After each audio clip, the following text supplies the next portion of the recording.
आप सभी को गुड मॉर्निंग। हम लोग हिंदी साहित्य पढ़ रहे थे और हिंदी साहित्य में हम भक्ति काल पढ़ रहे हैं, यानी हमारा जो टॉपिक है वो भक्ति काल चल रहा है। और कल हमने जो निर्गुण भक्ति काव्यधारा के कवि थे उनको पढ़ करके उसके बाद हमने जितने भी पंजाब के जो कवि हैं, प्रमुख कवि हैं, उनके बारे में हमने विस्तार पूर्वक से अध्ययन किया था। आज हम पढ़ने वाले हैं सूफी काव्यधारा से संबंधित। तो शुरू करते हैं हम लोग सूफी, जितने भी सूफी काव्यधारा है यानी सूफी से संबंधित एक प्रश्न निश्चित रूप से पूछा जाता है। तो हम बिना किसी देरी किए हुए शुरू करते हैं। हम सूफी काव्यधारा यानी हमारा आज का जो टॉपिक होगा वो होगा सूफी काव्यधारा।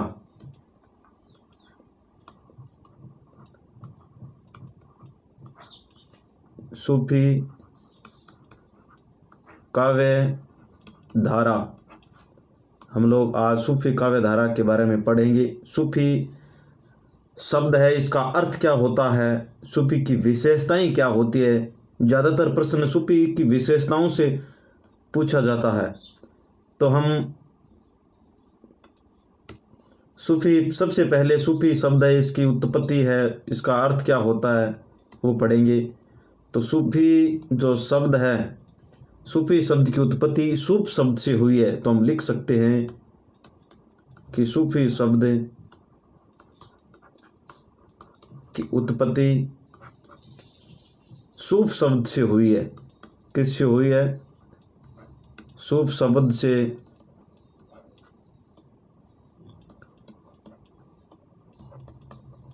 हुई है, जिसका शाब्दिक अर्थ होता है, जिसका शाब्दिक अर्थ होता है पवित्र। यानी हमने पढ़ा कि सूफी जो शब्द है, सूफी शब्द की उत्पत्ति सूफ शब्द से हुई है, जिसका शाब्दिक अर्थ होता है पवित्र। आगे पढ़ते हैं कि सूफी यह शब्द आया कहाँ से, यानी सूफी जो लोग हैं, सूफी लोग सफ़ेद ऊन से बने हुए चोंगे पहनते थे। सूफी लोग सफ़ेद ऊन से बने हुए चोंगे पहनते थे। चोंगे किसे कहते हैं? हम जो चोले पजामे होते हैं इसको कहते हैं चोंगे पहनते थे। इसलिए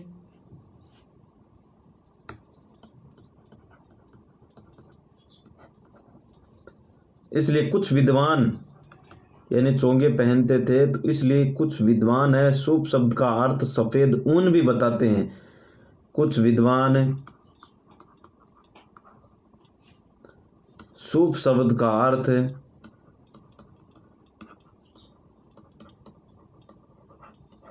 सूफ शब्द का अर्थ है वो सफ़ेद ऊन भी बताते हैं। क्या बताते हैं?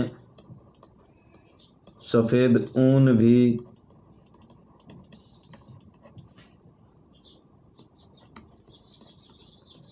बताते हैं। सूफी लोगों का आचरण पवित्र और स्वच्छ होता था। सूफी लोगों का आचरण है पवित्र और स्वच्छ होता था। पवित्र और क्या होता था? स्वच्छ होता था। पवित्र और स्वच्छ होता था, इसलिए सूफी काव्यधारा को पवित्र काव्यधारा,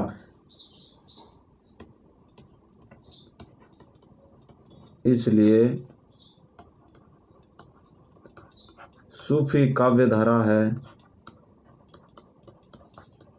धारा को पवित्र काव्य धारा या प्रेम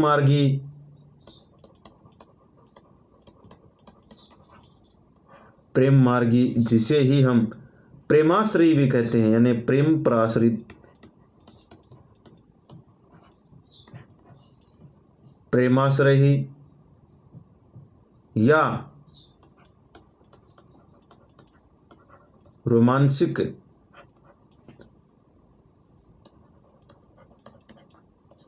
कथा काव्य इत्यादि नामों से पुकारा जाता है, नामों से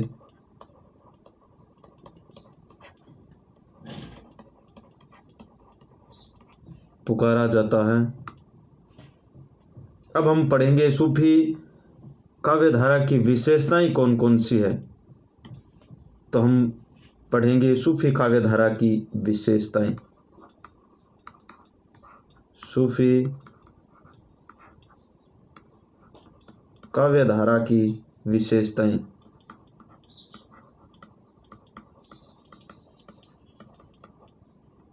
सूफी काव्य धारा की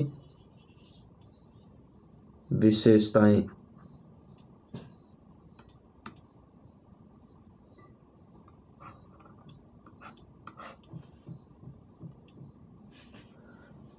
तो हम सूफी काव्य धारा की विशेषताओं को बड़ी गहराई के साथ, इसमें से एक प्रश्न है वो निश्चित रूप से पूछा जाता है, तो एक एक को बड़ी आराम से समझदारी के साथ हमें पढ़ना है। यानी इस काव्य धारा में, इस काव्य धारा को मतलब सूफी काव्य धारा में, इस काव्य धारा में अलौकिक प्रेम की अभिव्यंजना, अलौकिक प्रेम की अभिव्यंजना, अलौकिक प्रेम की अभिव्यंजना मिलती है। क्या मिलती है? अलौकिक प्रेम की जो अभिव्यंजना है वो मिलती है, यानी लौकिक प्रेम नहीं है। तो सूफी काव्य धारा के जो लोग हैं वो अलौकिक प्रेम पर विश्वास करते हैं। दूसरी है कि मुसलमान कवि और मनसबी शैली का प्रयोग किया गया है इसके अंदर। मुसलमान कवि हैं इसमें ज़्यादा, मुसलमान कवि और मसनबी एक शैली है जिसका प्रयोग हुआ है। किसका प्रयोग हुआ है? मसनबी शैली का प्रयोग अधिक मिलता है। तो तीसरा जो पॉइंट है वो है कि प्रेम गाथाओं का नामकरण नायिकाओं के आधार पर है। जो प्रेम गाथाएं हैं, सूफी काव्य धारा वो प्रेम गाथाओं पर आधारित है, तो प्रेम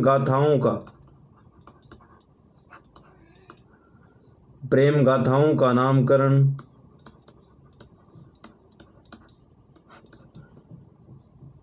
नायिकाओं के आधार पर मिलता है।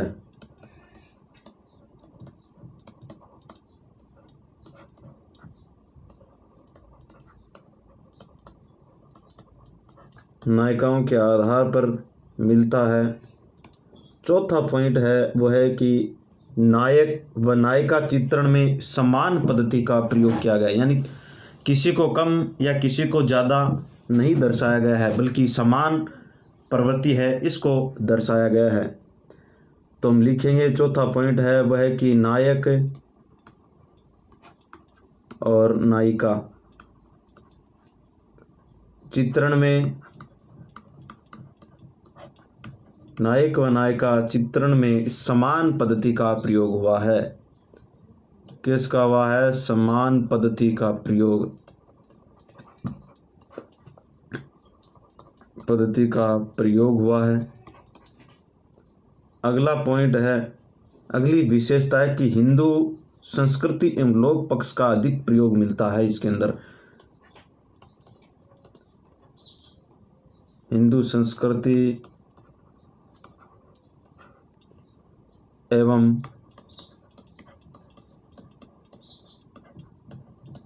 लोक पक्ष का अधिक प्रयोग।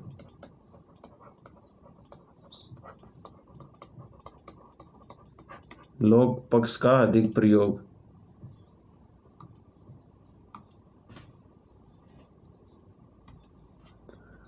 अगला है हमारा श्रृंगार रस की प्रधानता मिलती है इसके अंदर। किसकी प्रधानता मिलती है?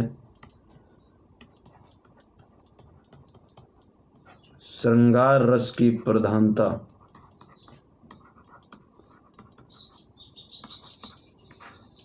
श्रृंगार रस है उसकी प्रधानता अधिक मिलती है। अगला पॉइंट है वह है कि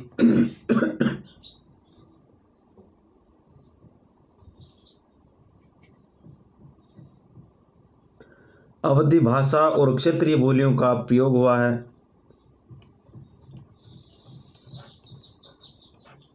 अवधी भाषा और क्षेत्रीय, अवधी भाषा और क्षेत्रीय बोलियों का प्रयोग अधिक हुआ है।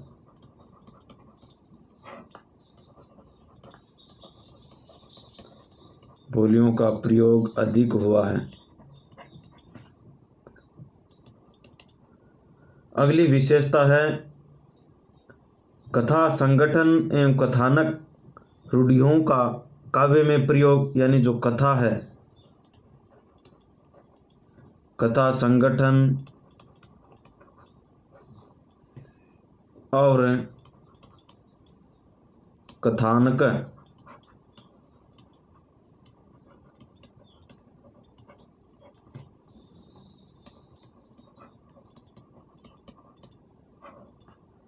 रूढ़ियों का काव्य में प्रयोग।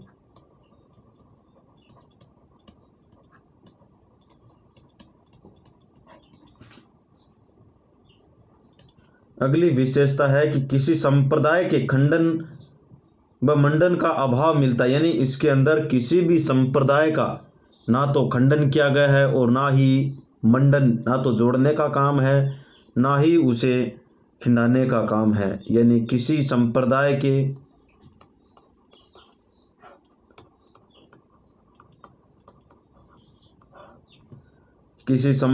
के खंडन व मंडन का अभाव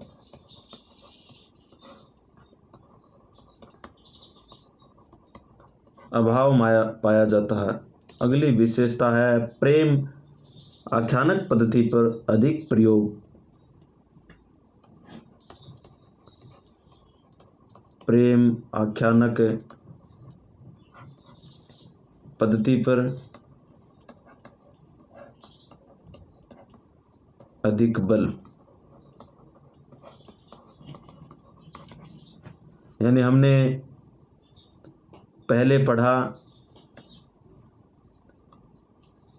सूफी काव्य धारा की विशेषता। इससे पहले हमने जो सूफी है उसको क्या कहते हैं, सूफी किसे कहते हैं, इसका शब्द है वो कहाँ से, सूफी शब्द की उत्पत्ति सूफ से हुई है जिसका शाब्दिक अर्थ होता है पवित्र। उसके बाद सूफी लोग सफ़ेद ऊन के बने हुए चोंगे पहनते थे, इसलिए कुछ विद्वान सूफ शब्द का अर्थ सफ़ेद ऊन भी बताते हैं। सूफी लोगों का आचरण पवित्र और स्वच्छ होता था, इसलिए सूफी काव्यधारा को पवित्र काव्यधारा, प्रेम मार्गी, प्रेमाश्रयी या रोमांसिक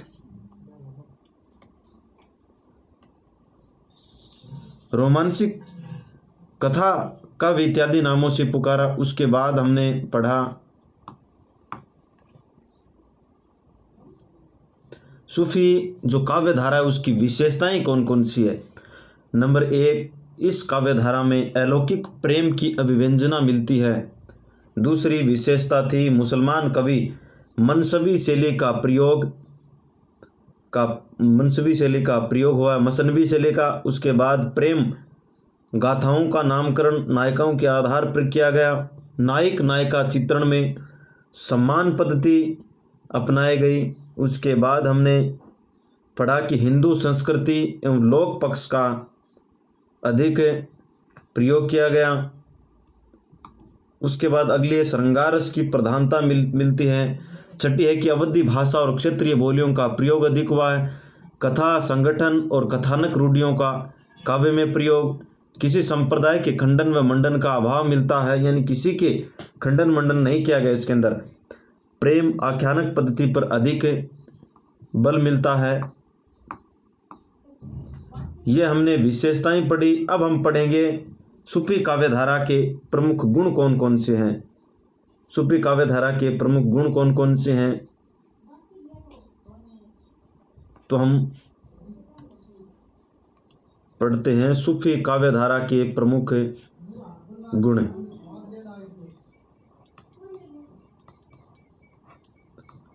सूफी काव्यधारा के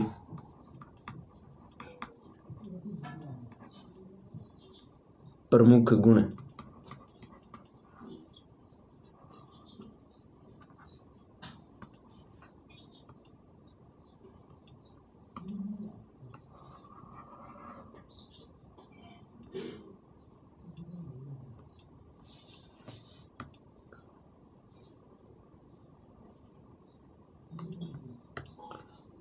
सबसे पहले है कि इस काव्य धारा में उपलब्ध प्रेम वो भारतीय प्रेम से कुछ अलग मिलता है, यानी इसका जो प्रेम है वो भारतीय प्रेम से अलग मिलता है।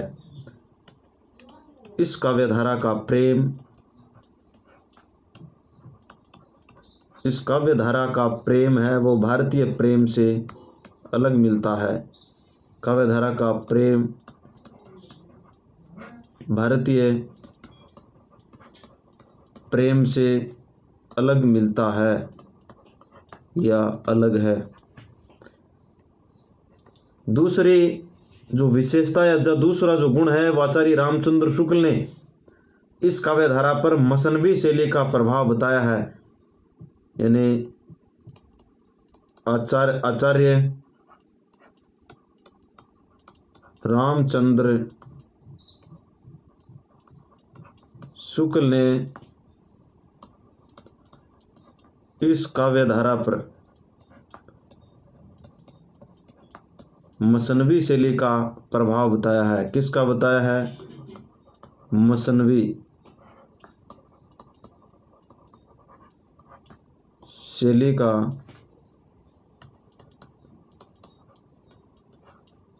प्रभाव बताया है। तीसरा है गुण है वह कि मसनवी शैली के अंतर्गत, मसनवी शैली किसे कहते हैं यह जानना जरूरी है।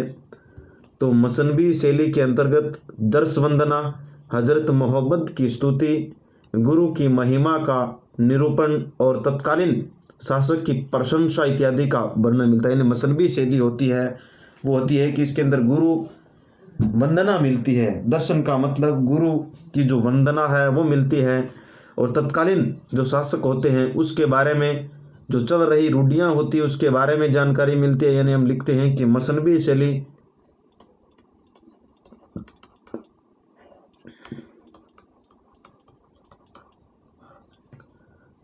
शैली के अंतर्गत दर्श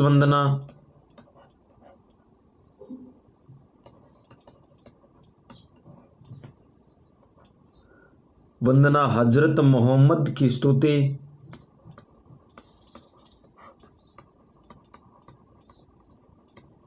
हजरत मोहम्मद की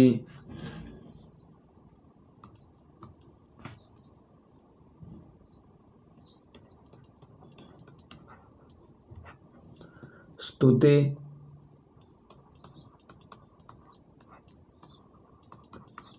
गुरु की महिमा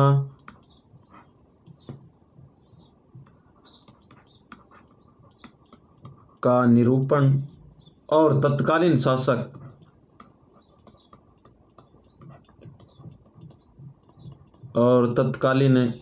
यानी उस समय के जो शासक है उसके बारे में जानकारी मिलती है। तत्कालीन शासक की प्रशंसा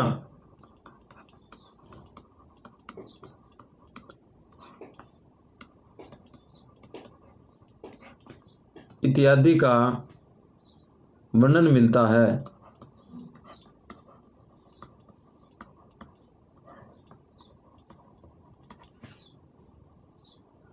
अगला गुण है वह है कि इस शैली के अंतर्गत अलौकिक प्रेम, जिसे हम इश्क मिजाजी कहते हैं, के माध्यम से लौकिक प्रेम यानी इश्क हकीकी को प्राप्त करने पर बल दिया गया है। यानी इस शैली के अंतर्गत अगला गुण है कि इस शैली के अंतर्गत अलौकिक प्रेम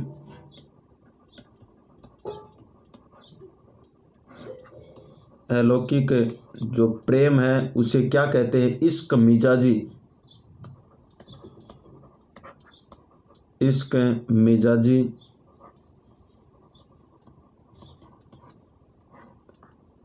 के माध्यम से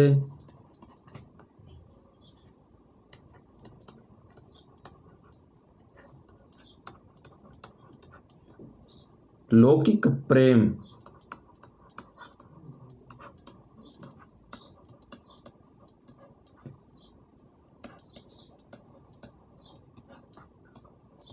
इश्क हकीकी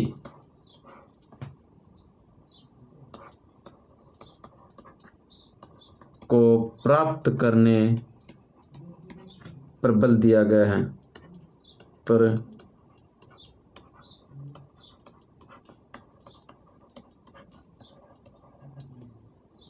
यानी इस शैली के अंतर्गत अलौकिक प्रेम का मतलब इश्क मिजाजी के माध्यम से लौकिक प्रेम का मतलब इश्क हकीकी को प्राप्त करने पर बल दिया गया है। अगला गुण है वह है कि भारत में इस शैली का आगमन 9वीं-10वीं शताब्दी में होना पाया जाता है, लेकिन इसके प्रचार का जो श्रेय है वो भारत में ख्वाजा मोइनुद्दीन चिश्ती अजमेर उनको प्राप्त है।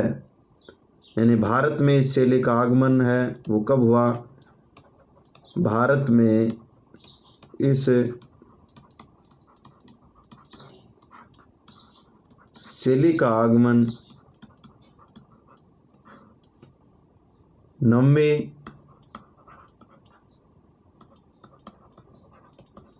10वीं शताब्दी के अंदर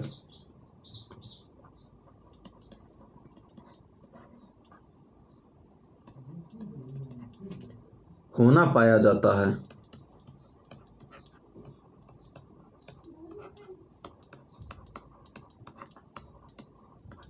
और भारत में इसका प्रचार व प्रसार है उसका श्रेय ख्वाजा मोइनुद्दीन चिश्ती को जाता है। तो अगला पॉइंट है भारत में इसका प्रचार व प्रसार किसको जाता है?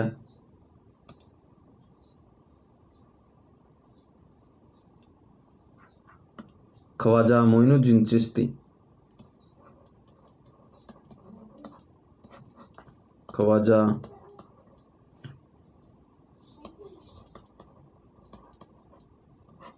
मोइनुद्दीन चिश्ती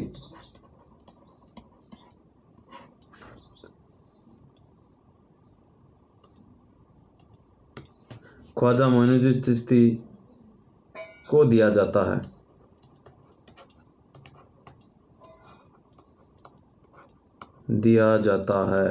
यानी भारत में प्रचार व प्रसार है वो ख्वाजा मोइनुद्दीन चिश्ती ने किया। और आगे है कि सूफी साधना पद्धति में ईश्वर की जो कल्पना है वो पत्नी के रूप में की जाती है तथा साधक की कल्पना वो पति के रूप में की जाती है। तो हम अगला पॉइंट है अगले पेज पर लिखते हैं, वह है कि सूफी की जो साधना पद्धति है उसके अंदर सूफी साधना पद्धति में ईश्वर की कल्पना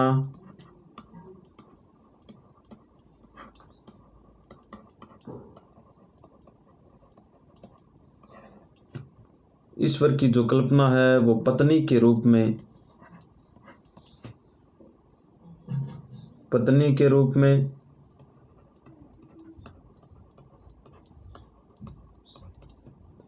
तथा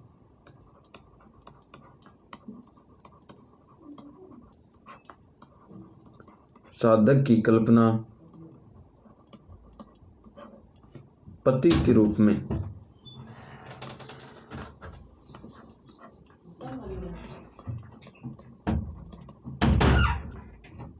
में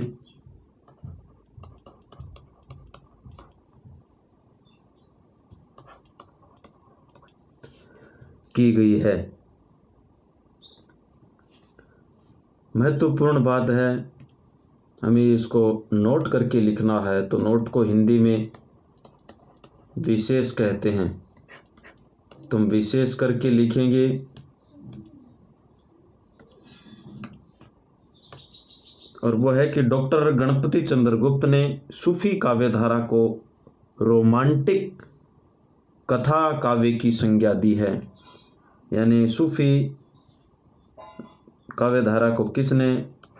डॉक्टर गणपति चंद्र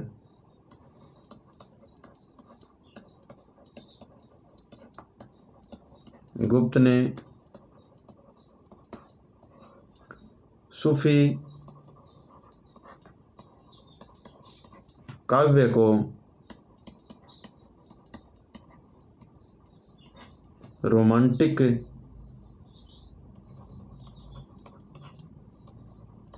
कथा काव्य, यानी किसने कहा है? डॉक्टर गणपति चंद्र गुप्त ने रोमांटिक कथा काव्य की संज्ञा दी है। ये महत्वपूर्ण बात है, हमें इसको याद रखना है कि किस कवि ने रोमांटिक कथा काव्य की संज्ञा है सूफी काव्यधारा को दी है। तो वो दी है डॉक्टर गणपति चंद्र गुप्त ने। अब हम आगे की जो चर्चा है वो अगली क्लास में करेंगे। उससे पहले एक महत्वपूर्ण बात है, वो नोट करते हैं कि इस प्रकार के जो प्रेम का चित्रण है वो भारत में, भारतीय संस्कृति में किस रूप में मिलता है। तो उसको लिखेंगे कि इस प्रकार के जो प्रेम का चित्रण, इस प्रकार के प्रेम का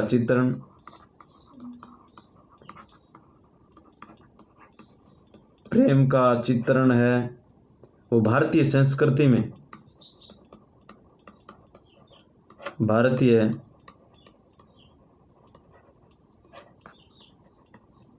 संस्कृति में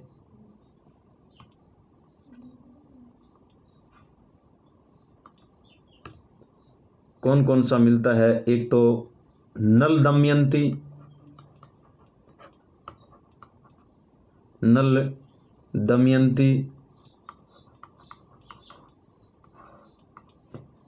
दूसरा नल दमयंती आख्यान है, नल दमयंती आख्यान। दूसरा है उर्वशी पुरुखा आख्यान, उर्वशी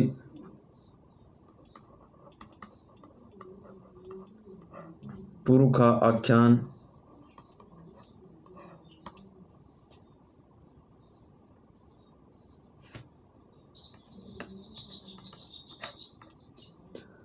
उषा अनिरुद्ध,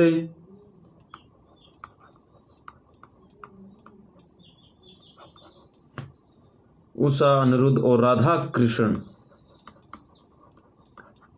और राधा कृष्ण इत्यादि रूपों में मिलता है, इत्यादि रूपों में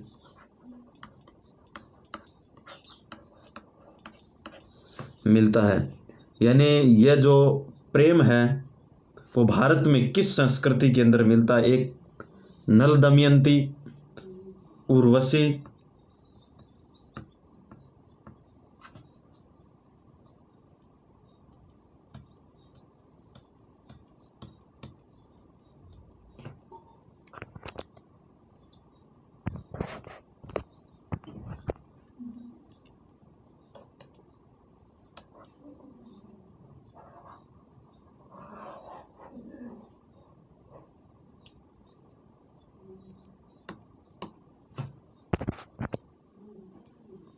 उर्वशी, पुरुखा आख्यान और उषा, अनिरुद्ध और राधा कृष्ण इत्यादि रूपों में मिलता है।